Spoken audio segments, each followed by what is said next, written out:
मन को तो जिसका मैं दोस्त हूँ, मैं पागल वागल हो गया, रिवाइंड करूंगा। जिसका मैं बुग़्ज़ दोस्त। अहले बैत में ये लोग इतने अंधे हो चुके हैं कि तौहीन रिसालत करते हुए भी इनको शर्म नहीं आती।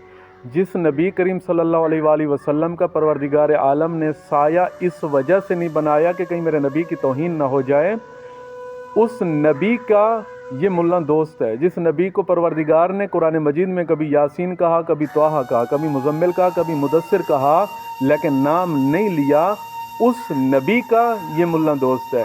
जिस नबी करीम सल्लल्लाहु अलैहि वसल्लम के चलने को अल्लाह कुरान बना देता है, सोने को अल्लाह कुरान बना देता है, बोलने को अल्लाह कुरान बना देता है, बैठने को अल्लाह कुरान बना देता है, उस नबी का ये मुल्ला दोस्त है।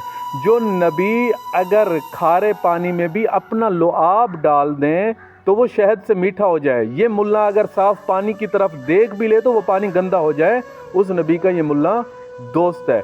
मन कुन्त मौला फ़हाज़ा अलीयुन मौला का मतलब ये नहीं कि जिसका मैं दोस्त हूँ उसका अली दोस्त हैं, बल्कि मन कुन्त मौला का मतलब ये है कि जिस तरह मैं तुम्हारे बदनों पे तसर्रुफ़ करने का हक़ रखता हूँ, उसी तरह अली तुम्हारे बदनों पे तसर्रुफ़ का हक़ रखते हैं।